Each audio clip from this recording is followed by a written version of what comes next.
I'm always just trying to be very honest, how unbelievably angry and frustrated I am at the lack of federal leadership, the dishonesty, the playing things down, the lack of resources. I've said repeatedly, this is morphed from a natural disaster to a man-made catastrophe.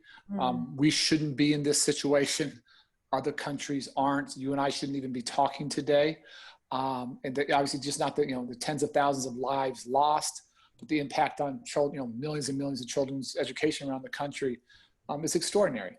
And just so tragic. There's no easy way to put it, just heartbreaking. Having said that, at the local level, unbelievable leadership, empathy, compassion, urgency. I'm talking constantly with superintendents around the country who are trying to figure out food distribution, telehealth, social and emotional health during these tough times, and yes, education. So horrific leadership at the top, amazing, inspiring leadership at the local level.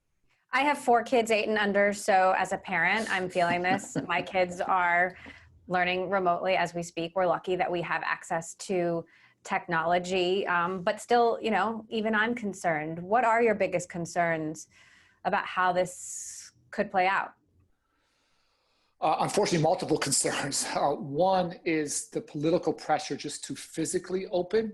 And I keep saying the goal is not to open, the goal is to stay open. And what we've seen some on the K-12 side, but also higher education, where there's a rush to open, you just shut back down, you further traumatize students, you endanger adults, and the health risks there are very, very significant. So that's one. Secondly, again, for me, it's always sort of like Matt Maslov's hierarchy of needs. We have so many children across the country who are newly food insecure due to families losing jobs or hungry. Schools have done an amazing job of keeping food distribution throughout the pandemic. Schools are social safety nets, they're not just places of education. We've done a weekly call every single week since March working on that.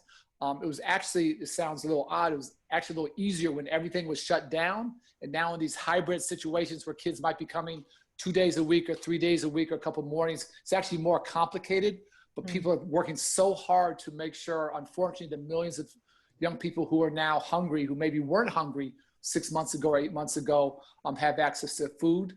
The telehealth piece is so important. Teachers, counselors, social workers, psychologists, reaching out to kids who are dealing with trauma before. And again, unfortunately, many additional students now dealing with trauma. And then figuring out what the best ways to help kids learn, whether it's physically, virtually, or in many cases, hybrid.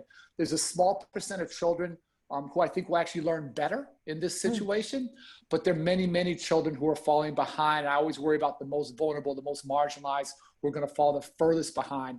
I would love to see a massive national tutoring program to help those kids catch up. There's been no appetite for investing in public education, unfortunately. What do you think the long-term impacts of this could be on our children? I spoke with an expert from McKinsey yesterday who said this will impact the earning power of our kids, which could impact GDP and the economy in the future.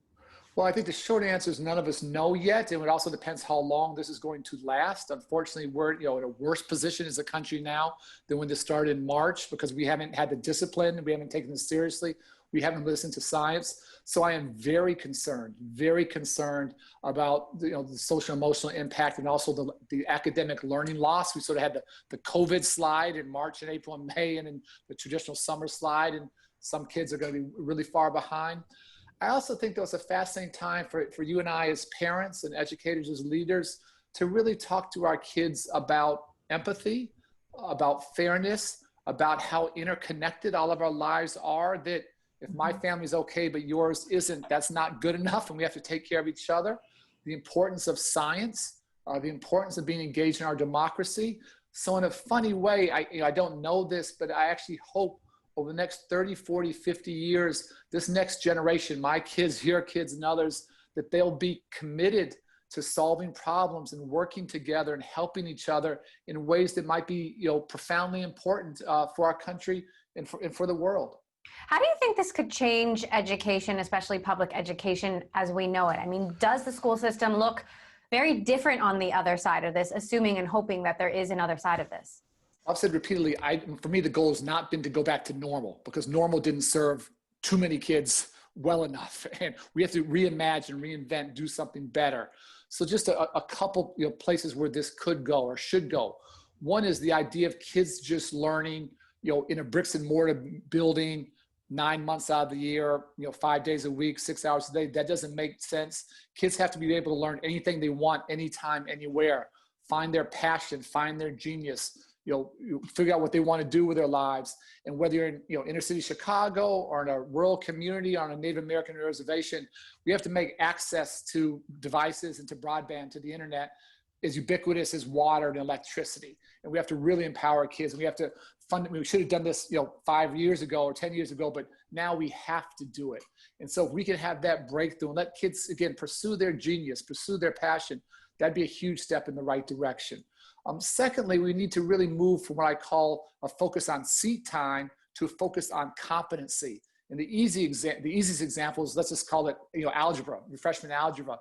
Traditionally, you pass algebra by sitting in a class, 4 days a week, 5 days a week for 9 months.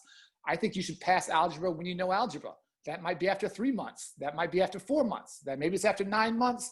Maybe it's after 15 months. And there's no right or wrong answer. You need additional help. But people should be able to learn and move at their own pace. So those are just a couple of examples of things that should change as we move forward. Again, not going back to normal where too many kids weren't getting the kind of education they need and deserve.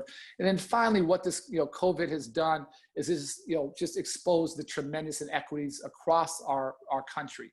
And always, and education is no exception, the kids who are the most vulnerable, the most marginalized, the most disadvantaged get hurt the most.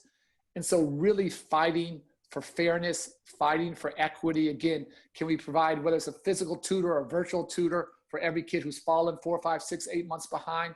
We can't hide behind these very uncomfortable truths of how inequitable so many things are in our country, including education.